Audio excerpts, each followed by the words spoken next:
मंगलाचरण से सावधान। सभी लोग हाथ जोड़ लीजिए। नमो अरिहंताणं, नमो सिद्धाणं, नमो आयर्याणं, नमो उवझायाणं, नमो लोये सव्यसाहूणम्। मंगलम भगवान वीरो, मंगलम गौतमो गणी, मंगलम कुंद कुंदाद्यो, जैन धर्मोस्तु मंगलम। सर्वमंगल मांगल्यम, सर्वकल्याणकारकम, प्रधानं सर्वधर्माणां, जैनं जयतु शासनं, जैनं जयतु शासनं, जैनम जयतु शासनम। अर्थात जैन शासन सदा काल तक जयवंत बना रहे, ऐसी हमारी मंगल भावना है। अष्टानिका महापर्व सिद्ध चक्र महामंडल विधान एक तरीके से बराबर कार्तिक माह के बराबर चल रही है। विधान का नाम बहुत सुंदर है, श्री सिद्ध चक्र महामंडल विधान। देखा जाए तो इसकी शॉर्ट फॉर्म कहें, यूं कह सकता हूं कि जो दो शब्द हैं, एक शब्द आ रहा है चक्र और एक शब्द आ रहा है मंडल, ये दोनों ही शब्द पर्यायवाची हैं। अर्थात मंडल का माने भी समूह होता है और चक्र का मतलब भी समूह होता है। तो अगर नाम मात्र श्री सिद्ध चक्र विधान होगा तो भी कोई इसमें गलती या कोई भूल नहीं है, पर्याप्त है। हम विधान के ऊपर नाम भी यहाँ पर देखेंगे तो हमें नाम यही मिलेगा, श्री सिद्ध चक्र विधान। वो महिमा मंडित करने के लिए, थोड़ी विशालता लगने के लिए तो महामंडल विधान ऐसे कह दिया जाता है। विशाल रूप में किया जा रहा है, उस रूप में समझ लेना चाहिए। यहाँ पे तो हम मुख्य रूप से सिद्धों की भक्ति कर रहे हैं और सिद्धों के माध्यम से अरहंतों की भी भक्ति आ ही रही है, क्योंकि वही उनकी पूर्व अवस्था है। और आचार्य उपाध्याय साधु की भी एक तरीके से चर्चा बराबर आ जाती है। एक और विचार करने वाली बात यह भी है कि मुख्यता आचार्य और उपाध्याय परमेष्ठी की इतनी मुख्यता नहीं है। क्यों? क्योंकि ये एक तरह से पद तो हैं, अर्थात एक तरीके से श्रेष्ठ पद हैं, लेकिन ये मोक्ष मार्ग के लिए कोई अनिवार्य पद नहीं है। अर्थात जरूरी नहीं है कि आचार्य बनना ही कंपलसरी है तो ही मोक्ष जा सकते हैं, या उपाध्याय बनना ही कंपलसरी है तो ही मोक्ष की प्राप्ति कर सकते हैं। लेकिन एक साधु पद ऐसा है कि जिसको धारण किए बिना मोक्ष की प्राप्ति हो सकती नहीं है। तभी जो हम पाठ करते हैं चत्तारी मंगल पाठ, तो उसके अंदर कौन कौन शरण बताए जाते हैं, कौन कौन उत्तम बताए जाते हैं। ना वहाँ पे आचार्य को शरण बताया और ना वहाँ पे उपाध्यायों को शरण बताया।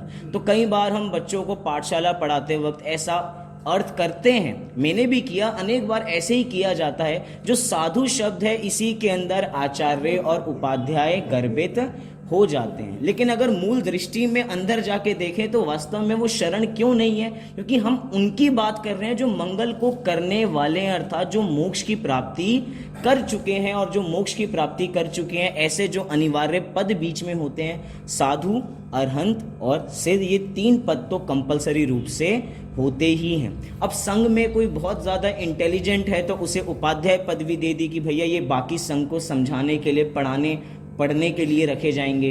कोई जिनकी मॉनिटरिंग पावर बहुत अच्छी है, जो अच्छी तरह व्यवस्थित कर सकते हैं, तो उनको आचार्य पदवी दी जाती है।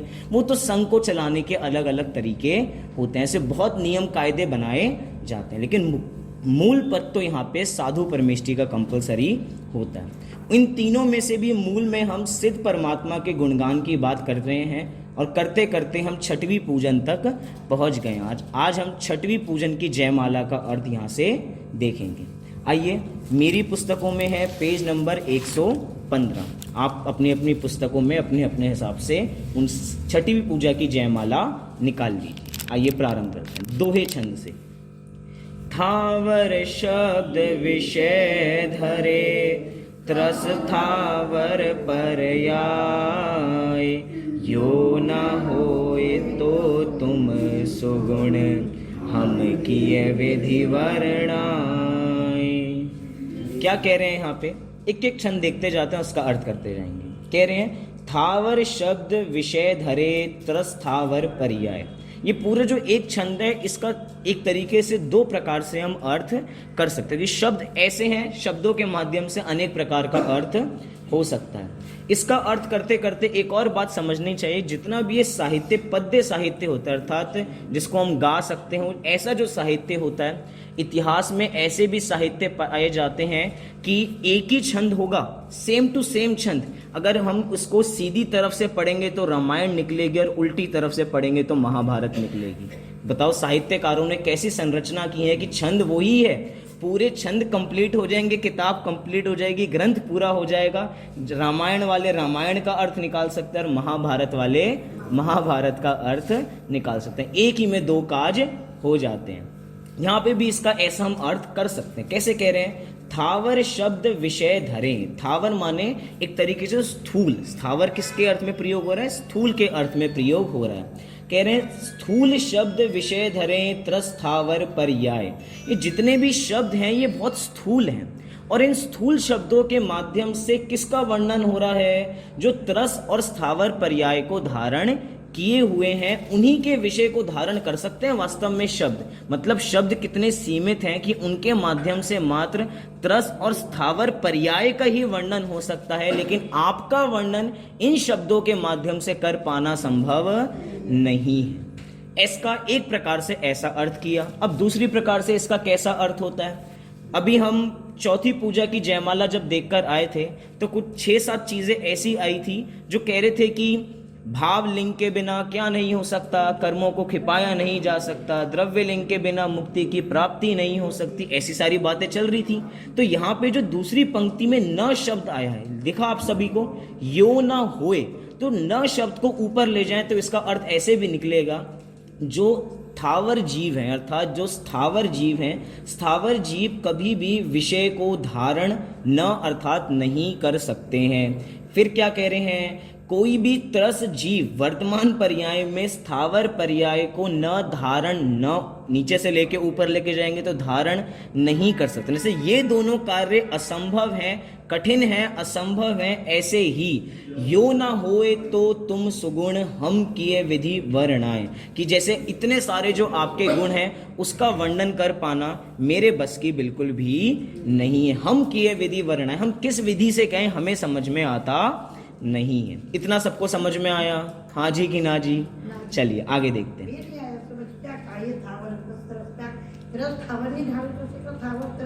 वर्तमान पर्याय में जो कोई त्रस जीव है, वर्तमान पर्याय की बात चल रही है, वर्तमान का कोई त्रस जीव है तो वो स्थावर की पर्याय को उसी समय तो धारण करेगा नहीं, तो वर्तमान लगा के, क्योंकि बाद में तो कोई कैसे भी धारण कर ले, लेकिन वर्तमान में त्रस जीव स्थावर पर्याय को तुरंत धारण तो कर नहीं सकता। इस अवस्था में हम स्थावर पर्याय को तो धारण कर नहीं सकते अभी, क्योंकि ये पर्याय हमारी चल रही है। ऐसे जैसे ये कार्य असंभव है, ऐसे ही हे जिनेंद्र भगवान, हे सिद्ध परमात्मा, आपके गुणों का कथन करना असंभव है। मुझे समझ में नहीं आता कि मैं किस विधि आपका वर्णन करूं। इतना कुछ होने के बावजूद भी वर्णन करते जा रहे हैं और छठवीं पूजन तक पहुंच गए। ऐसा ही कुछ भाव मानतुंग आचार्य ने भी भक्तांबर में कहा है, करते जा रहे हैं, वर्णन करते जा रहे हैं और कह रहे हैं कि मैं तुझ बुद्धि हूँ, आप महान हो, लेकिन मैं तो बलात्, मैं जबरदस्ती वाचालों की तरह, जैसे कि जो बोलते रहते हैं बस मैं तो भक्ति करता जा रहा हूँ, करता जा रहा हूँ, करता जा रहा हूँ, मुझे समझ में आता नहीं। अगले छंद में क्या कह रहे हैं, तिस पर जो कछु कहत है केवल भक्ति प्रमाण, बालक जल शशि बिंब को चहत ग्रहण निज पान। तिस पर जो कछु कहत है केवल भक्ति प्रमाण, कि तिस पर अर्थात आपके ऊपर मैं जो कुछ भी कह रहा हूं वो कैसे कह रहा हूं, केवल भक्ति प्रमाण कह रहा हूं, क्योंकि शब्दों के माध्यम से तो आपकी बात कही नहीं जा सकती। भक्ति प्रमाण, मेरे अंदर जितनी भक्ति है मैं उतना सामर्थ्य से आपकी भक्ति कर रहा हूँ। और वो वास्तव में भक्ति कैसी है, वो बालक की उस बाल चेष्टा की तरह है। जैसे कि बालक जिद करे कि भैया मुझे चांद चाहिए ही चाहिए, तो भैया चांद पकड़ के तो लाया जा नहीं सकता, तो माता क्या करती है, एक थाली में पानी भरा, या अगर समुद्र के पास घर हो तो जो पानी है बराबर, तो उसके अंदर चंद्र का प्रतिबिंब पड़ता है, और जैसे ही बच्चा उसको पकड़ने के लिए जाता है वो आकार बदल जाता है, वो चांद गायब हो जाता है, फिर इकट्ठा होता है, जब पानी स्थिर होता है फिर कोशिश करता है, लेकिन कभी भी उसको चांद की प्राप्ति अर्थात चंद्रमा की प्राप्ति नहीं हो पाती। अब ऐसी ही कोशिश मेरी समझ लेनी चाहिए कि मैं बस बलात् कोशिश किया जा रहा हूं, लेकिन आपके गुण तो अथाह हैं, बहुत गहराई है, उनकी पार मैं पा सकता नहीं हूं। भक्तांबर के तीसरे काव्य के अंदर भी कुछ ऐसी ही बात की गई है, सेम टू सेम यही उदाहरण दिया गया है। आइए आगे हम जयमाला को प्रारंभ करते हैं। जय पर निमित व्यवहार त्याग, पायो निज शुद्ध स्वरूप भाग। जय पालन बिन जगत देव, जय दया भाव बिन शांति भेव। जय पर निमित्त व्यवहार त्याग, पायो निज शुद्ध स्वरूप भाग। कि हे सिद्ध भगवान, आपने निज शुद्धात्मा स्वरूप को पूर्ण तरीके से प्राप्त कर लिया है। अब कैसे प्राप्त किया है, तो पहले बताया जय पर निमित्त व्यवहार त्याग। इसको दो रूपों में देखो कि आपने जो भी निमित्त हैं वो तो पर ही हैं, तो आपने सभी निमित्तों का त्याग कर दिया और आपने सभी व्यवहार का त्याग कर दिया। और इसको एक रूप लेके समझे तो ऐसा कह सकते हैं कि जितने भी व्यवहार होते हैं वो सभी पर निमित्तक ही होते हैं, अर्थात पर निमित्तक व्यवहारों का आपने त्याग कर दिया है। इससे हमें क्या बात पता लगती है कि अगर हमें अपनी आत्मा की प्राप्ति करनी होगी तो बाहर के संसाधनों पर आधारित होकर आत्मा की प्राप्ति होने वाली नहीं है। पर निमित्त व्यवहार त्याग को त्यागना ही पड़ेगा। अब अलग अलग बात करें कि हम बाहर के निमित्तों का त्याग कैसे करें, हमें तो निमित्त को त्याग करना पड़ेगा ना, बड़ा मुश्किल है निमित्त को त्याग करना। कह रहे हैं भैया निमित्त को त्याग करना कठिन है ही नहीं, क्योंकि निमित्त कभी हमारे हुए ही नहीं है। निमित्त तो तब होते हैं जब अपने अंदर उपादान कारण होता है तो किसी पे निमित्त का आरोप आता है। बहुत बढ़िया बातें आती हैं लघु जैन सिद्धांत प्रवेशिका को पढ़ते हुए कि निमित्त भैया भगवती दास जी के दोहे हैं और उसके माध्यम से खूब बढ़िया चर्चा की गई। तो उसके अंदर बारंबार कह रहे हैं कि जो निमित्त होता है उसको कभी भी बुलाया नहीं जाता, उसको कभी भी इकट्ठा नहीं किया जाता कि भैया मुझे पैसा चाहिए तो मैं पैसे के पास जा रहा हूँ। पुण्य का उदय होगा तो वो ऑटोमेटिक अपने पास आएगा, अन्यथा आने वाला नहीं है। मतलब कि निमित्त का तो पहले से ही त्याग है। तो कहाँ त्याग करना है, अर्थात अपने श्रद्धान में उसका बराबर त्याग करना है कि निमित्त होगा तो कार्य होगा, इसका बराबर त्याग करना है। और बाहर में जितना व्यवहार है उसका त्याग करना है। ये कौन सा व्यवहार के त्याग की बात चल रही है, नयों वाले व्यवहार के त्याग की बात चल रही है। ये जितना भी लौकिक व्यवहार है, जितना भी राग द्वेष बाहरी में चलता है, उन सबका व्यवहार त्याग किए बिना हम अपनी शुद्धात्मा तक पहुंच सकते नहीं है। नीचे की पंक्ति में कह रहे हैं जय पालन बिन जगत देव। अब विरोधाभास, जय पालन बिन जगत देव, कि आप बिना पालन किए ही आप जगत के देव हो। ये कॉमन बातें हम पहले भी करके आ चुके हैं, इसलिए इस पे हम ज्यादा समय नहीं लगा रहे। फिर कह रहे हैं जय दया भाव बिन शांति देव। अब विचित्र बात यह है कि आप में दया का भाव बिल्कुल भी नहीं है, लेकिन आप ही शांति के स्वरूप हो। अब बताइए, जिसमें दया का भाव बिल्कुल भी नहीं होगा, जिसमें करुणा का भाव रंच मात्र भी नहीं होगा, क्या हम उसको शांति का देव कह सकते हैं क्या? विचार करने वाली बातें हैं। आचार्य कुंद देव ने प्रवचन सार के अंदर जब उसकी टीका आचार्य अमृत चंद ने लिखी तो वहां पे दया का पर्यायवाची है करुणा, और करुणा को उन्होंने मोह का चिन्ह बताया। किसका चिन्ह बताया? मोह का चिन्ह। किसको बताया? करुणा को बताया। और करुणा वास्तव में क्या है? वास्तव में दया का भाव है। तो यहाँ पे वो जो दया का भाव है ना, उस दया के भाव के बिना ही आपने शांति की प्राप्ति कर लिया, या आप शांति स्वरूप हो। अब शांति भी दो तरह की होती है, मतलब कि एक तो ज्ञानियों की शांति और एक होती है अज्ञानियों की शांति। ये यूं तरीके से कह सकते हैं कि अज्ञानियों की दया अलग होती है और ज्ञानियों की दया अलग होती है। अज्ञानी की दया कैसी होती है? अज्ञानी दया ऐसे करते हैं कि भैया वास्तव में दया का स्वरूप यही है, कोई जीव दुखी है, उसको देख के हमें अंतरंग में दुख होता है, उसको अज्ञानी दया कहता है। और ज्ञानी की दया कैसी होती है कि सब जीव आत्म कल्याण में लगे, सब जीव आत्मा की प्राप्ति करें, इस रूप उसकी सब जीवों के प्रति दया करुणा का भाव होता है। दोनों में कितना बड़ा अंतर है। देखा जाए तो अंतर करें भी और अंतर नहीं भी करें, राग भाव तो दोनों को ही बराबर आता है। लेकिन ज्ञानी अज्ञानी की दया के अंदर ऐसा अंतर देखा जाता है। लेकिन कुछ भी कहें, दया का भाव अंतरंग में मोह राग द्वेष के कारण होता है और वो दया का भाव प्रशंसनीय नहीं है। अब भूमि का अनुसार जैसा है वो तो आए बिना रहेगा नहीं, ऐसा भी विचार करना चाहिए। अगली पंक्ति में क्या कह रहे हैं, अगले छंद में, पर सुख दुख करण कुरीति टार, पर सुख दुख कारण शक्ति धार, पुनि पुनि नव नव नित जन्म रीत, बिन सर्वलोक व्यापी पुनीत। पर सुख दुख करण कुरीति टार, अर्थात एक आपने कुरीति, जो बुरी रीति चली आ रही थी, आपने उसका निवारण अर्थात उसको आपने टार दिया है। कौन सी बुरी रीति चली आ रही थी? पर सुख दुख करण की, अर्थात पर के माध्यम से सुख होगा और पर के माध्यम से दुख होगा, इस कुरीति का आपने त्याग कर दिया। बहुत बड़ी बात है, हम आसानी से कह के आगे नहीं बढ़ सकते हैं कि आपने पर से पर के होने के माध्यम से जो सुख था और दुख था, आपने उसका त्याग कर दिया। अच्छा, इतने तो हमें समझ में। और अगली पंक्ति में क्या कह रहे हैं, पर सुख दुख कारण शक्तिधार, और आप ही हो जो पर को सुख और दुख के कारण हो। अब समझ में नहीं आती दोनों बातें कि एक तरफ आपने तो त्याग कर दिया और हम आपको उसी चीज के लिए आपसे मांग रहे हैं कि आप हमें सुख दो और आप हमें दुख दो। अब थोड़ा विचित्र दशा हो गई। भगवान से सुख समझ में आता है कि भगवान सुख को करने वाले हैं, लेकिन भगवान क्या दुख को भी करने वाले हैं? यहां पे तो लिखा, अगर सुख को हटा दीजिए, पर दुख कारण शक्तिधार, कि आप ही हो जो किसको देने वाले हो? पर दुख को देने वाले। भगवान के दुख को देने वाले हैं।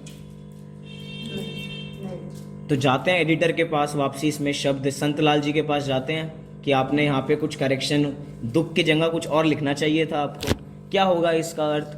कि वास्तव में जो भी जीव, अर्थात जो भी जीव सिद्ध भगवान की शरण में नहीं आते हैं तो उनको दुख की प्राप्ति होती है। तो वो तो यही कहेंगे ना कि मुझे तो कोई सुख नहीं हुआ, मुझे तो कोई सुख नहीं हुआ, मुझे तो दुख ही दुख मिला है। तो भैया कारण क्या? कि तुम सिद्ध भगवान की शरण में नहीं गए। तो ऐसा कह रहे हैं कि पर सुख दुख कारण शक्तिधार, कि आप ही हो जो कैसे हो, सुख को और दुख के करने वाले हो। और सिद्धांत की दृष्टि से देखा जाए तो भगवान ना सुख को करने वाले हैं और ना दुख को करने वाले हैं। तो क्या करने वाले हैं? क्या करने वाले हैं? ना सुख को करने वाले हैं ना दुख को करने वाले हैं। जो कुछ है हम अपने ही हैं, खुद ही हम सब कुछ करने वाले हैं। जब वो सारी निर्जरा अधिकार के अंदर समय सार की वो बंचिस के अंदर जितनी भी सारी गाथाएं बराबर आती हैं कि आयु कर्म के माध्यम से, कि निज आयुष ऐसे मरण हो, यह बात जिनवर ने कही, तुम मार कैसे सकोगे यह बात जिनवर ने कही। उसमें आगे कहते हैं कि सुखी करता दुखी करता कौन है? मतलब सुखी दुखी करने वाले कोई और नहीं है, जो कुछ है वो मेरे ही अधीन है। भगवान कोई सुख और दुख को करने वाले नहीं है। और अगर करने वाले होंगे तो किसका कितना सुख करें ये भी कौन डिसाइड करेगा? तभी तो हमारे यहाँ ब्रह्मा विष्णु महेश का कॉन्सेप्ट ही नहीं है। कॉन्सेप्ट से मतलब क्या? कि अगर कोई करने वाले होंगे तो भैया सबके साथ अच्छा करो या सबके साथ बुरा करो, ऐसा करो। अच्छा, कुछ के साथ अच्छा करो, ये कौन डिसाइड करेगा? मतलब सोच के देखो, अन्य मतियों में कितना सारा भार उनके भगवान के सिर पर है, कितना भार लेके घूम रहे हैं कि भैया हमें इसका सुधार करना और इसका बिगाड़ करना। और अंत में आके कहते हैं कि वो भी यही लोग कहते हैं अंत में आके, भैया भगवान नहीं कर रहे, वो तो हमारे पूर्व कर्मों का उदय है। अच्छा, जब पूर्व कर्म का उदय है तो भगवानों को बीच में क्यों लेकर आते हो? अब उनकी दोनों बातें अपनी ही विरोध खाती हैं, इसलिए उनका खुद ही खंडन हो जाता है। यहाँ पे तो कह रहे हैं कि वो कुछ करने वाले नहीं है, लेकिन भक्ति का स्टाइल ऐसा ही होता है कि उसके अंदर ऐसा कहा जाता है। नीचे कह रहे हैं पुनि पुनि नव नव नीत जन्म रीत। अब जो कॉमा लगा है ना, वो बिन के बाद लगाना समझने के रूप में। वैसे छंद में ठीक लगा, लेकिन बिन के बाद लगाना, क्योंकि बिन पहले लगेगा। क्या कह रहे हैं? पुनि पुनि नव नव नीत जन्म रीत बिन, कि अर्थात आप कैसे हो कि बारंबार नए नए जन्मों की रीति से आप रहित हो चुके। हम कैसे हैं? हम बारंबार जन्म लेते रहते हैं, जन्म लेते रहते हैं, लेते रहते हैं। जब हम पंच परावर्तन पढ़ते हैं तो उसके अंदर एक परावर्तन का नाम आता है क्षेत्र परावर्तन। क्या होता है वास्तव में क्षेत्र परावर्तन? एक जगह से प्रारंभ होता है क्षेत्र परावर्तन, और मतलब एक तरह से डिस्क्लेमर है कि ये परावर्तन हम अनंत बार करके आ चुके हैं। अब सुनना वास्तव में क्या है। हमने एक क्षेत्र से वहां पे हमारा जन्म बराबर हुआ, अब अगले क्षेत्र पे होगा, वो अगला क्षेत्र बिल्कुल उससे सटा हुआ ही होना चाहिए। अगर कहीं और हो गया तो आपका समय तो काउंट हो रहा है, लेकिन आपका वो जो क्षेत्र परावर्तन है वो आगे बढ़ने वाला नहीं है। मतलब कि तुरंत अगले अगले करते करते हमने कितनी बार जन्म ले लिया, उसके बावजूद भी हम कभी भी कैसे नहीं हो पाए? सर्वलोक व्यापी नहीं हो पाए। आगे देखो लिखा है ना, सर्वलोक व्यापी पुनीत। आप कैसे हो? आपने पुनः पुनः जन्म लेना बंद कर दिया, उसके बावजूद भी आप सर्वव्यापी हो। और हमने इतनी बार क्षेत्र परावर्तन कर लिया, उसके बावजूद भी कभी भी हमारे नाम के आगे सर्वव्यापी नहीं लगा। और लगाना चाहते हैं कि सर्वव्यापी, बोलो, लगाना चाहते हैं कि सर्वव्यापी, कि हम भी सर्वव्यापी हैं। अब कोई बोलता ही नहीं सर्वव्यापी चाहते हैं नहीं चाहते हैं। जो भी भावना हो बता दो, जिसकी जैसी भी हो।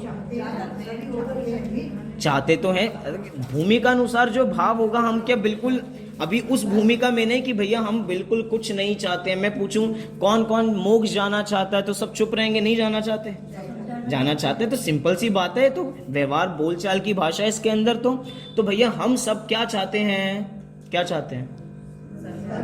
सर्वलोक व्यापी होना चाहते हैं। तो उसके लिए क्या करना पड़ेगा? बारंबार जन्म लेना बंद करना पड़ेगा। और जन्म लेना बंद हो जाएगा तो मरण होना बंद हो जाएगा। तभी तो जब भगवान को मोक्ष की प्राप्ति होती है, एक तरीके से शरीर का तो मरण हो गया। शरीर तो वैसे मरा हुआ ही है, लेकिन उसको मरण नहीं कहा जाता, उसे निर्वाण कहा जाता है।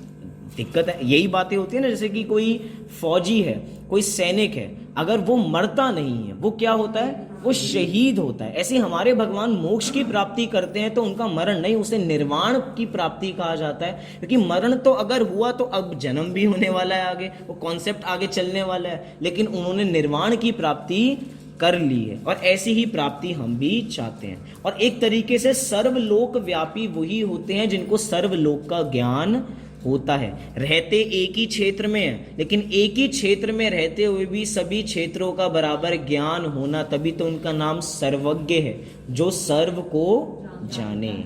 चलिए अगला छंद। जय लीला रास विलास नाश, स्वाभाविक निज पद रमण वास, शयनासन आदि क्रिया कलाप, तज सुखी सदा शिव रूप आप। क्या कह रहे हैं? जय लीला रास विलास नाश।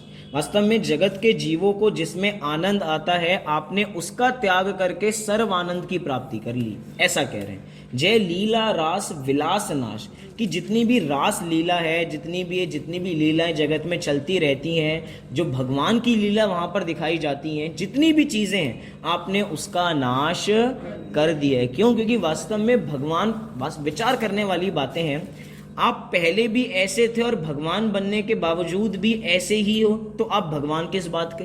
अर्थात कुछ तो चेंजिंग होनी चाहिए। आप पहले भी अपने परिवार के साथ रहते थे और वहां पर जाके भी आपने एक अच्छा खासा परिवार बसा लिया, तो आपसे लोग शिक्षा क्या लेंगे? यही शिक्षा लेंगे भैया अच्छी तरह रहना चाहिए, कोई मोक्ष नाम की चीज होती नहीं है। उनके यहाँ मोक्ष कुछ ऐसा कुछ है भी नहीं। उनके यहाँ तो भैया भक्त बने रहो, सच्चे भक्ति जो बनेगा उसी का कल्याण होगा। लेकिन हमारे यहाँ बिल्कुल अपोजिट बात है। हमारे यहाँ किसी प्रकार की भगवान की लीला दिखाई जाती नहीं है। हमारी भगवान की मुद्रा तो सौम्य मुद्रा है। हमारी तरह से जितने भी मूर्तिकार बनाते हैं ना, वो परेशान है। क्योंकि उनको कोई नया काम मिलता ही नहीं है। हमारी इतनी सौम्य मुद्रा बनती है, वहां पे तो श्रृंगार करना है, ये चीजें करनी है, तो उनको ज्यादा मेहनत लगती है। हमारे यहाँ तो भैया सौम्य मुद्रा है, कोई काम करने की आवश्यकता ही नहीं, सहज है, जैसे हैं वैसे ही बना दी जाती है। जय लीला रास विलास नाश, स्वाभाविक निज पद रमण वास। देखो, सब लीला का नाश करके भी आप रमण कर रहे हो। कहाँ रमण कर रहे हो? स्वाभाविक निज पद, अर्थात स्वाभाविक निज पद में ही आप रमण कर रहे हो और वहीं पे आपका वास पाया जाता है। साथ में कह रहे हैं शयनासन आदि क्रियाकलाप, ये जितनी भी चीज़ें हम लोगों के लिए तो बड़ी अच्छी हैं, हमें आराम अच्छा लगता है, हमें सोना अच्छा लगता है, आदि के अंदर सब कुछ जोड़ लेना, खाना पीना, लेटना, मौज मस्ती करना, पिक्चर देखना, सब कुछ हमारे लिए तो सारी चीज़ें बहुत अच्छी हैं। लेकिन आपने उसको तज अर्थात त्याग दिया है और आप सदा काल के लिए सुखी हो गए हो। शिव रूप आप, और आपका रूप कैसा है? मोक्ष रूप ही आपका है। शिव रूप अर्थात कल्याण रूप ही आपका है। और देखा जाए तो वास्तव में इन क्रियाओं में हमें आनंद आता है, लेकिन ये क्रिया कभी भी आनंददायी होती नहीं है। एक आसन में हम कितनी देर तक बैठ सकते हैं? कितनी भी देर तक नहीं, थोड़ी देर बाद हमें आसन बदलना पड़ता है। विचार करना वो आसन क्यों बदला? क्योंकि हमें पूर्व आसन में मजा नहीं आ रहा था। पहले ऐसे बैठे थे, फिर ऐसे बैठे, फिर अलग अलग तरीके से बैठे। अब पैर दुख जाएंगे तो पैर को ऐसे रखेंगे, ऐसे रखेंगे। ये जितनी भी चीजें क्या है, ये इस चीज के प्रतीक है कि पूर्व की अवस्था में सुख नहीं था, दुख था, तभी आपने वो अवस्था बदली है। रात को कितनी बार करवट लेनी पड़ती है? क्यों लेनी पड़ती है करवट? क्योंकि पुरानी जो जिस पोजीशन में सो रहे थे उसमें आनंद नहीं मिल रहा था, फिर करवट बदलता है, फिर करवट बदलता है। और अगर वैसे करवट नहीं बदलता तो मन में संकल्प विकल्प से कितनी करवटें बदलता है। विचार करने वाली बात है। लेकिन आपने इन सबको त्याग दिया और आप सदा शिव रूप हो गए। फिर क्या कह रहे हैं? बिन काम दाह नहीं नार भोग, निर्द्वंद निजानंद मगन योग, वरमाल आदि श्रृंगार रूप, बिन शुद्ध निरंजन पद अनूप। बिन काम दाह नहीं नार भोग। जब हे जिनेंद्र भगवान, हे सिद्ध भगवान, आपको काम रूपी दाह है ही नहीं, तो आप नार भोग भी क्यों करोगे? आपको नारी का अर्थात नारी का भोग भी नहीं है, क्योंकि आपके क्यों क्या नहीं है? आपके काम दाह नहीं है, अर्थात आपने जड़, जो जड़ थी, आपने जड़ का नाश कर दिया, तो ऊपर जो वृक्ष विकसित होने वाला था वो विकसित ही नहीं होगा, क्योंकि आपने जड़ पे काम किया। आपने विषय कषायों का सेवन करना बंद कर दिया, तो विषय कषायों के माध्यम से जो विषय कषाय हमारे पास आते वो भी दूर भाग रहे हैं। ऐसा ही आपने किया है। फिर कैसे हो आप निर्द्वंद हो, अर्थात आप में किसी प्रकार का द्वंद्व नहीं पाया जाता, अर्थात किसी प्रकार का विकल्प आपके पास नहीं है। निजानंद अर्थात अपनी आत्मा में ही मग्न है और वही आपका योग है। जैसे कि यही है ध्यान, यही है योग, अपनी आत्मा में मस्त है, इसी का नाम योग है।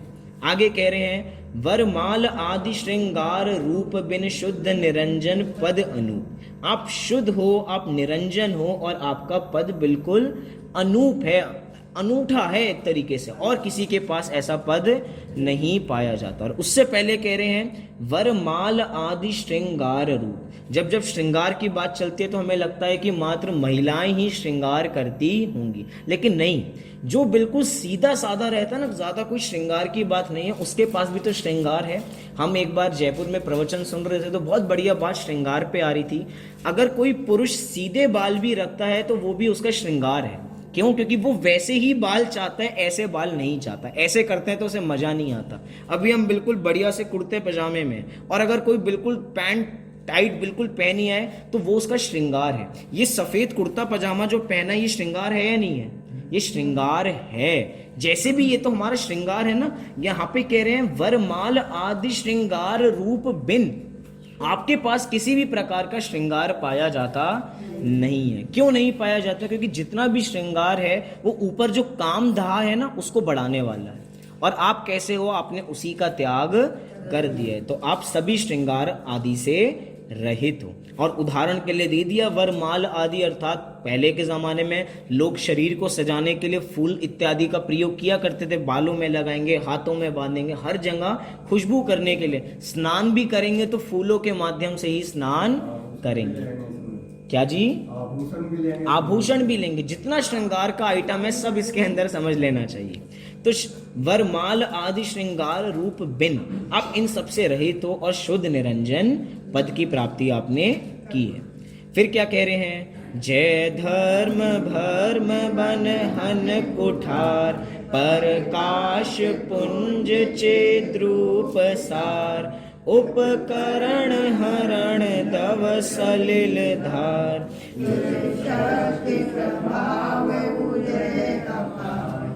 अब क्या कह रहे हैं? भ्रम रूपी वन का आपने हनन कर दिया है। किससे हनन कर दिया है? धर्म रूपी कुठार से आपने उसका हनन कर दिया है। कुठार माने क्या? कुल्हाड़ी। जैसे कुल्हाड़ी पेड़ को नष्ट कर देती है ना, खत्म कर देती है बिल्कुल, ऐसे ही आपने किसका नाश कर दिया? भ्रम रूपी वन का आपने हनन कर दिया है। किसके माध्यम से?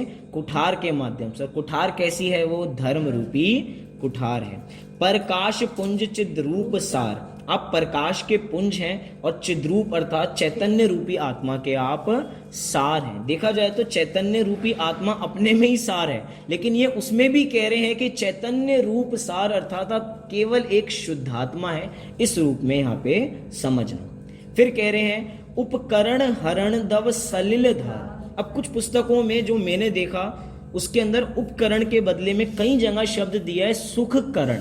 क्या शब्द दिया है? सुखकरण। अब उपकरण ठीक है या सुखकरण ठीक है वो पूर्व में जाके देखना पड़ेगा, लेकिन दोनों प्रकार से अर्थ निकलेगा। यहाँ पे उपकरण दिया इस वाली पुस्तक में। क्या कह रहे हैं? उपकरण हरण दव सलिल धार। सलिल अर्थात जल, सलिल अर्थात जल। आप जल की धारा हो। और कैसी जल की धारा हो? जैसे दव अर्थात जो दावा अग्नि लग रही होती है, अर्थात जो अग्नि लग रही है, उस अग्नि को बुझाने के लिए आप क्या हो? आप जल की धारा के समान। और कौन सी अग्नि है? तो पहले कह रहे हैं उपकरण हरण, अर्थात जो उपकरण है अर्थात जो सुख के करण है, उस सुख रूपी करण से जो हमारा जो आत्मा का सुख था, जो उसका हनन हो रहा था, आपने उसको नष्ट करने के लिए आप सलिल रूपी धार के समान हो, अर्थात जल रूपी धार के आप समान हो।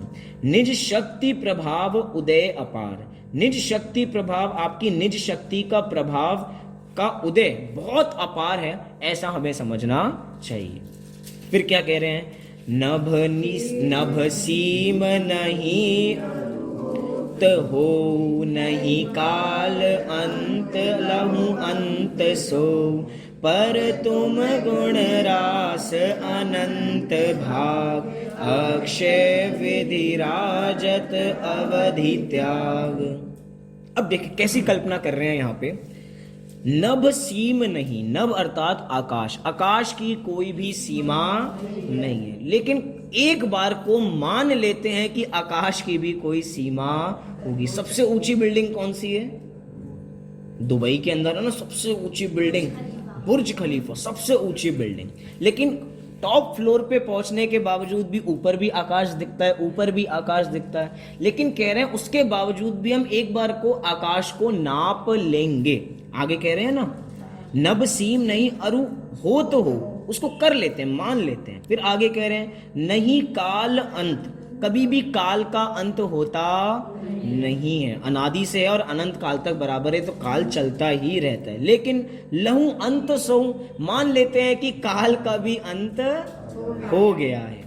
फिर आगे क्या कह रहे हैं? पर तुम गुण रास अनंत भाग, लेकिन आपकी रास माने राशि, आपके गुण रूपी राशि का जो अनंतवा भाग है वो भी अक्षय विधि है, अर्थात वो भी अक्षय अनंत के खाते में जाता है, जिसका कभी भी अवधि त्याग, जो कभी भी उसका कोटा कभी भी खत्म, अर्थात त्याग के माध्यम से कभी भी वो खत्म होने वाला नहीं है। क्या है कि अनंत दो प्रकार के होते हैं, एक होता है सक्षय अनंत और एक होता है अक्षय अनंत। मतलब एक अनंत ऐसा भी है जो सक्षय अर्थात जिसका क्षय हो जाता है, जो क्षय सहित है, कितना अजीब लगता है सुनने में। एक तरफ कह रहे हैं अनंत, और वो ऐसा अनंत है जो क्षय हो जाता है, तो अनंत किस बात का? नहीं भैया, वो अनंत है। और एक अनंत ऐसा है जो अक्षय अनंत, जो कभी भी खत्म होने वाला नहीं है। तो कह रहे हैं कि आपके गुणों का अनंतवा भाग ही अक्षय अनंत है। सोचो, अनंतवा भाग ही अक्षय अनंत है, तो जो बाकी अनंतवे भाग किए हैं वो कितने होंगे? अक्षय अनंत, अक्षय अनंत, अक्षय अनंत। एक तरीके से अनंत रूप है। महिमा दिलाने के लिए ऐसी बात कही गई है। आगे क्या कह रहे हैं? आनंद जलधि धारा प्रवाह विज्ञान सूर्य मुख द्रह अथा निज शांति सुधारस परम खान समभाव बीज उत्पत्ति थान। आनंद जलधि, जलधि अर्थात समुद्र, कि आप कैसे हो? आप आनंद रूपी समुद्र के धारा प्रवाह हो, अर्थात आपकी धारा तो अखंड है, बहती ही रहती है, कभी भी समाप्त होने वाली नहीं है। कई बार ऐसा कहते हैं कि हम जैन धर्म की ध्वजाओं को पंचम काल के अंत तक लेकर जाएंगे। विचार करने वाली बातें हैं कि मात्र पंचम काल के अंत तक ही जैन दर्शन रहने वाला है या आगे भी जाएगा? वो तो अनंत काल के लिए है।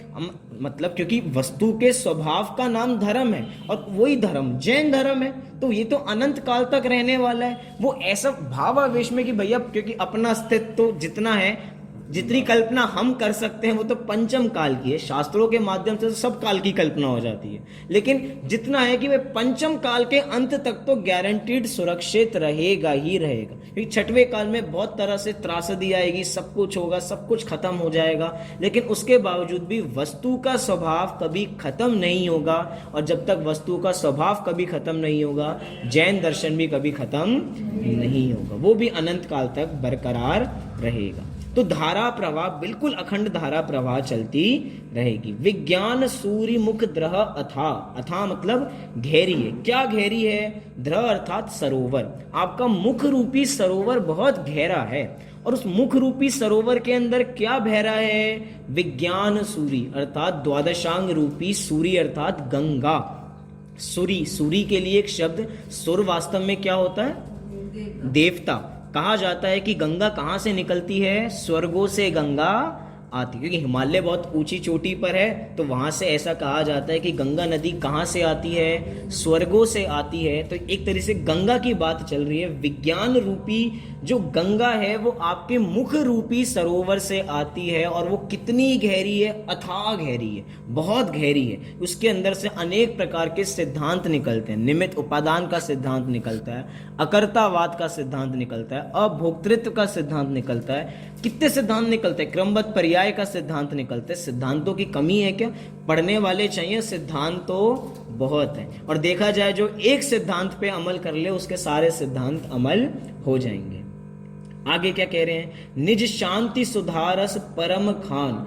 आप सुधारस अर्थात अमृत रस के परम खान हो, और वो कैसी है? वो निज शांति स्वरूप है, वो परम खान भी।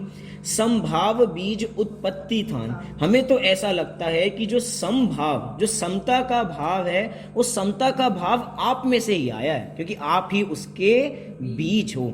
जब आप थे तो हमें आपसे पता लगा कि वास्तव में समता नाम की भी कोई चीज होती है, साम्य भाव भी कोई चीज होती है, और उसी के माध्यम से सारी चीजें चल रही हैं। अगली पंक्तियों में क्या कह रहे हैं? निज आत्मलीन विकल्प विनाश शुद्धोपयोग परिणति प्रकाश दृग ज्ञान असाधारण स्वभाव स्पर्श आदि पर गुण अभाव। निज आत्मलीन विकल्प विनाश अर्थात विकल्पों को किस किस को नाश करना है? विकल्पों को किस किस को नाश करना है? सबको नाश करना है। तो विधि बता दी, निज आत्मलीन, अपनी आत्मा में जो लीन होगा उसके विकल्पों का नाश हो जाएगा। वास्तव में विकल्प होते क्या है? विकल्प होता है भेद। हम हमेशा वस्तु को भेद करके ही जानना चाहते हैं। हम वस्तु को कभी अभेद रूप से जानेंगे तो विकल्प होंगे ही नहीं।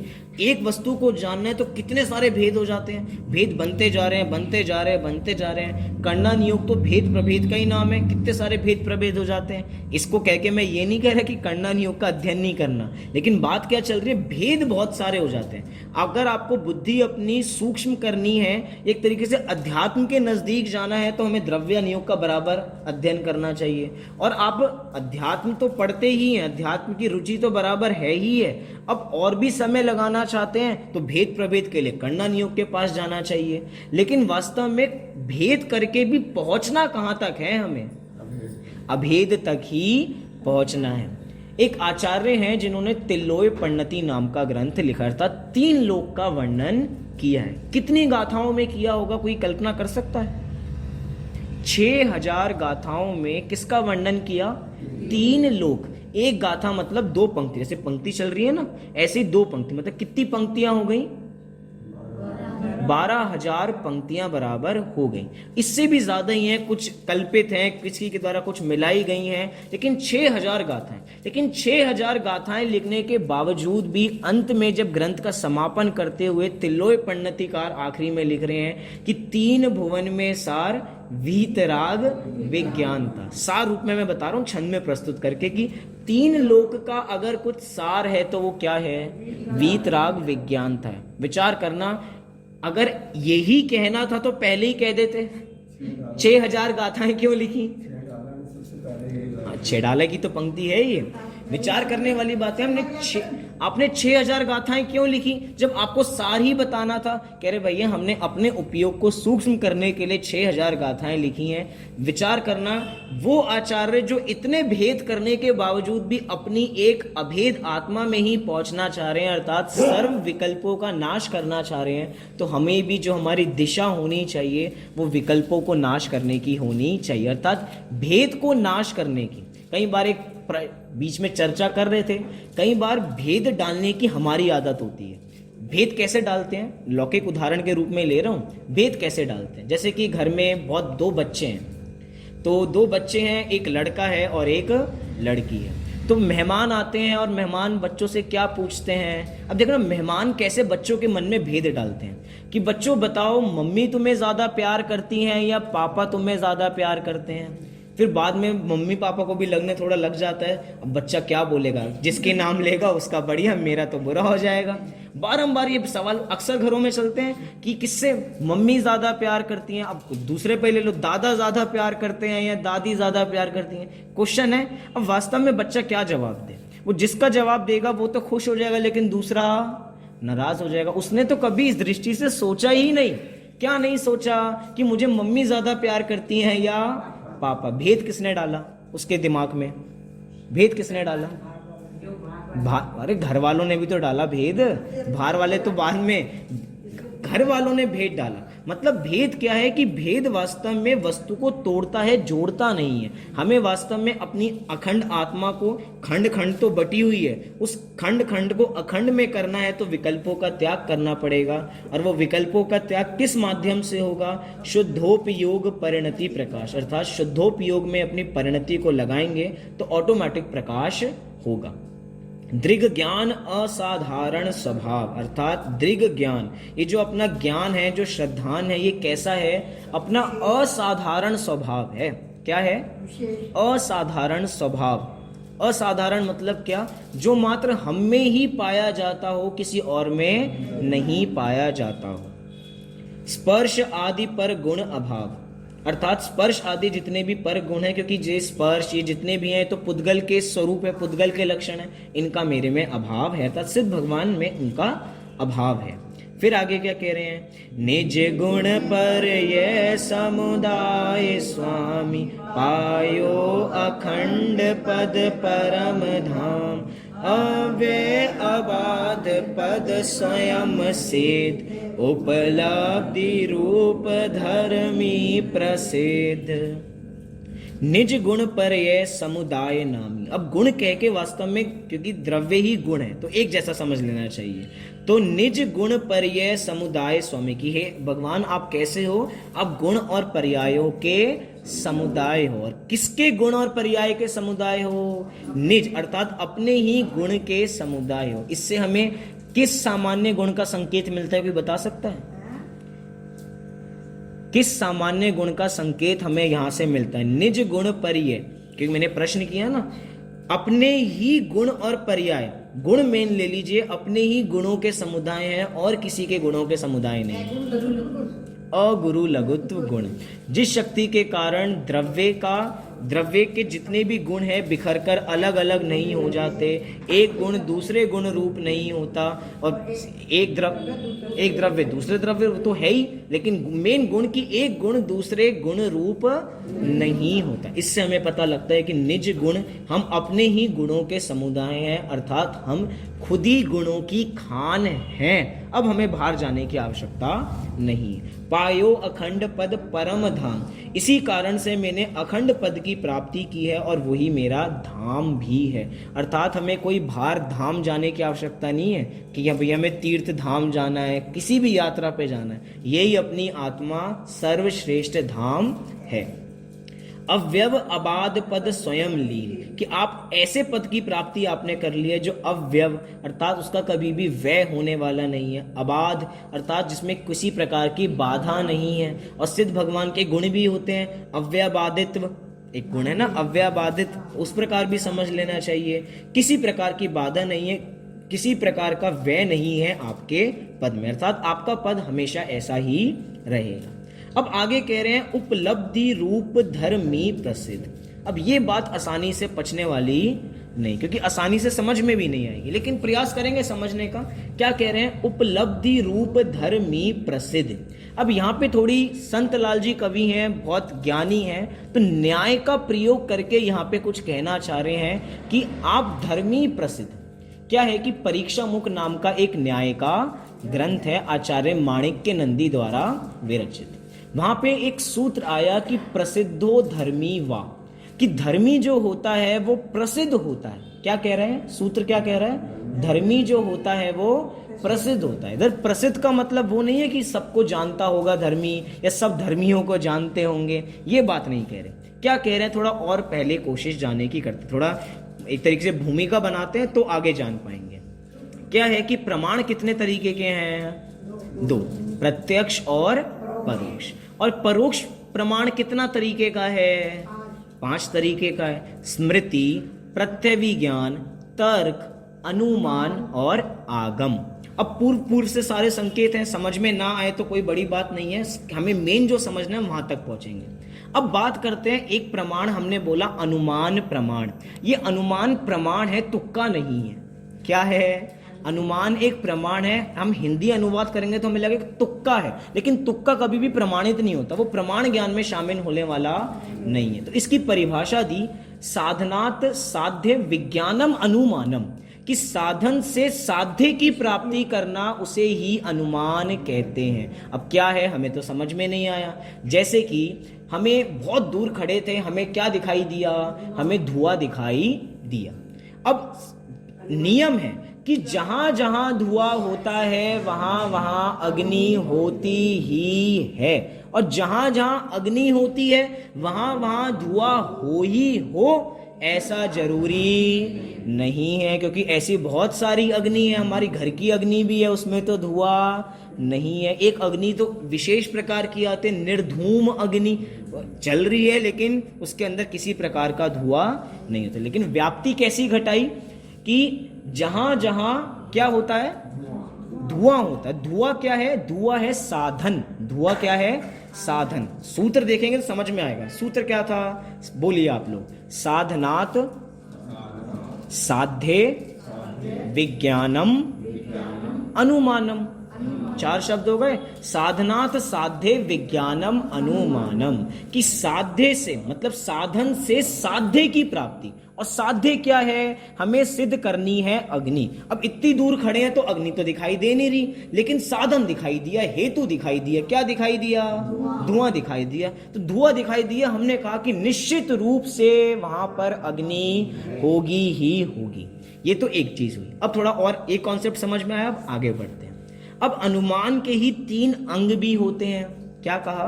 अनुमान के ही 3 अंग भी होते हैं। कौन कौन से होते हैं? एक होता है पक्ष, एक होता है पक्ष। अब धीरे धीरे विषय पर आ रहे हैं एक होता है पक्ष, एक होता है अपना साधन, और एक होता है साध्य, और एक होता है अपना हेतु। ठीक है, तीन चीजें बता दी। अब ये वास्तव में पक्ष क्या है? धर्मी को ही पक्ष कहा जाता है। क्या कहा? धर्मी को ही पक्ष कहा जाता है। हमें अग्नि कहां सिद्ध करनी है? पर्वत पर सिद्ध करनी है। तो पर्वत क्या है? पर्वत क्या है? पर्वत धर्मी है, और वही जो पर्वत है वही क्या है? वही है पक्ष। अर्थात हमें उस धर्मी के अंदर वो साध्य सिद्ध करना है जिस साधन से हमने वो साध्य की प्राप्ति की है। किस किस को ये बात सरलता से समझ में आ रही है? हाँ जी कि ना जी? कुछ कुछ तो आ रहा है समझ के अंदर। देखो बहुत सरल है, तीन चीजें हैं। क्या है? तीन चीजें, एक है धुआं, एक है अग्नि, और एक है पर्वत। ठीक है, हमें यहां से क्या दिखाई दे रहा है? हमें यहां से धुआं दिखाई दे रहा है, और क्या दिखाई दे रहा है? सामने पर्वत भी दिखाई दे रहा है, लेकिन पर्वत के उस पार लगी हो या पर्वत के उस साइड पे लगी हो, तो इतनी अच्छी तो हमारी आंखें नहीं है। तो हमने धुएं के माध्यम से देखा कि अग्नि है, लेकिन अग्नि कहां है? तो पर्वत पर है। जो पर्वत है ना, वो पर्वत है धर्मी। शब्द देखो लिखा है, क्या लिखा है? धर्मी शब्द दिखा। अब ये जो धर्मी है, इसके अंदर क्या पाई जा रही है? उदाहरण में अग्नि पाई जा रही है। अर्थात हमें अग्नि को सिद्ध किस में करना है? पर्वत पर। मैं अलग अलग तरीके से आपको पक्का करा रहा हूं, बात वही पूछ रहा हूं। धुएं के माध्यम से हमने क्या सिद्ध किया कि भैया उधर अग्नि है, और वो अग्नि कहां है? पर्वत पर है। अर्थात वो पर्वत क्या है? धर्मी है। ऐसे ही हे सिद्ध भगवान, आप हमारे धर्मी हो। इस धर्मी में हमें क्या सिद्ध करना है? जितने सारे पहले गुण कहकर आए हैं वो हमें आप में सिद्ध करने। कुछ बात समझ में आई? उपलब्धि रूप धर्मी प्रसिद्ध, अर्थात जो प्रमाण से सिद्ध होता हो उसका नाम है प्रसिद्ध। मैंने अर्थ किया था ना, प्रसिद्ध का मतलब ये नहीं कि सब जानते हो। जो प्रमाण से, जिसको किसी प्रकार की बाधा नहीं आती हो, जिसको प्रमाण से सब सिद्ध हो जाए, उसे कहेंगे प्रसिद्ध। और धर्मी कैसा होता है? प्रसिद्ध होता है। इतना बात समझ में आई? हाँ जी कि ना जी? जिसको नहीं आई कोई दिक्कत की बात नहीं है। ये समझें कि हे सिद्ध भगवान, आप में ही सारे धर्म पाए जाते हैं। नहीं तो बात करने जाए तो बहुत लंबी लंबी बातें हो सकती हैं कि ये धर्मी भी तीन प्रकार का होता है, उपलब्ध धर्मी, अनुपलब्ध धर्मी, उभय धर्मी, और सबको समझाएं। इतना टाइम नहीं है, लेकिन ये समझें कि ये सारे गुण आपके अंदर पाए जाते हैं। फिर अंतिम छंद और उसके बाद दोहे के छंद देके अपनी बात को पूर्ण करेंगे। क्या कह रहे हैं 12वें छंद में? एकाग्र रूप चिंता निरोध, जे ध्यावे पावे स्वयं बोध, गुण मात्र संत अनुराग रूप, यह भाव देऊ तुम पद अनूप। देखिए, एक न्याय की बात और ख्याल आई। पंडित टोडरमल जी ने भी कहा है कि न्याय का अधिक ज्ञान ना हो, लेकिन कुछ ज्ञान तो न्याय का होना ही चाहिए। किसी को पंक्ति ख्याल है किस अध्याय के अंदर है? तो बड़ा अच्छा लगेगा। नहीं तो देख के आना कि वास्तव में किस अध्याय के अंदर ये पंक्ति आती है कि कुछ न्याय का ज्ञान होना चाहिए ही चाहिए, मतलब कुछ होना चाहिए। तो ये न्याय संबंधी बातें भी की। इस छंद में क्या कह रहे हैं? एकाग्र रूप चिंता निरोध, ये तो ध्यान की परिभाषा है। एकाग्र चिंता निरोधो ध्यानम, ये तो ध्यान की परिभाषा है। तो कह रहे हैं कि मैं आप तक कैसे पहुंचूं? कह रहे इस सूत्र के माध्यम से पहुंचो। एकाग्र रूप, आप अपने में एकाग्र हो जाइए तो सभी चिंताओं का निरोध हो जाएगा। जे ध्यावे पावे स्वयं बोध, और जो ध्याता है उसको अपने पद की प्राप्ति, स्वयं बोध, उसको अपना बोध हो जाता है। अब जो ध्याता है, किसको ध्याता है? भगवान को ध्याएगा तो चिंता का निरोध नहीं होगा। विचार करना सिद्धांत के रूप में, भगवान को ध्याने जाएगा तो चिंता का निरोध नहीं होगा। तो इधर भगवान के लिए क्या कह रहे हैं कि भगवान ने जिस शुद्धात्मा का ध्यान किया, उस शुद्धात्मा का ध्यान करेंगे तो चिंता का निरोध होगा और अपने स्वयं का बोध हो जाएगा। गुण मात्र संत अनुराग रूप, यह भाव देहु तुम पद अनूप। गुण मात्र संत, मुझे तो आपके गुण मात्र में ही अनुराग है। यह भाव देहु तुम पद अनूप, इसी भाव के माध्यम से मुझे आपका पद, जो अनुपम पद है, उसकी प्राप्ति हो जाएगी। और दोहे में क्या कह रहे हैं? सिद्ध सुगुण सुमरण महा मंत्र राज है सार, सर्व सिद्धि दातार है सर्व विघ्न। सिद्ध गुण सुमरण महा की अर्थात सिद्ध भगवान के गुणों का सुमरण कैसा है? महामंत्र राज है सार, अर्थात मंत्रों का राजा है। अर्थात सबसे बड़ा मंत्र क्या है? ओम नमः सिद्धेभ्य। इसके अंदर पांचों परमेष्टि भी आ गए और विशेष रूप से सिद्ध भगवान भी आ गए, और यही मंत्रों का सार है। सर्व सिद्धि दातार है, सर्व सिद्धियां इससे हो जाती हैं। सर्व विघ्न हरतार, और सब प्रकार के विघ्नों का हरण करने वाला। तीन लोक चूड़ामणि सदा रहो जयवंत, विघ्न हरण मंगल करण तुम्हें नमे नित संत। अब जहां जहां कवि अपना नाम लिखता है ना संत, उधर उनका खुद का मतलब भी निकलता है और वैसा भी मतलब निकलता है कि तीन लोक के जितने भी संत हैं वो भी आपको नमस्कार करते हैं। और आप कैसे हो? आप तीन लोक के चूड़ामणि हो, अर्थात सर्वश्रेष्ठ हो, सबसे ऊपर जिसको सजा, जैसे मंदिर में होता है ना, मंदिर में कलश होता है, तो कलश कहाँ रखा जाता है? सबसे शिखर के ऊपर भी क्या रखा जाता है? कलश को विराजमान किया जाता है। आप तो तीन लोक के चूड़ामणि हो, सर्वश्रेष्ठ आप हो, और इसीलिए सदा रहो जयवंत, आप सदा काल के लिए जयवंत रहो, विघ्नों का हरण करने वाले हो और मंगल को करने वाले हो। तो हे सिद्ध भगवान, आप मेरा भी मंगल करो, मैं आपका स्वरूप ध्या के अपना मंगल करूं। इसी मंगल भावना से अभी की बात को पूर्ण करते हैं।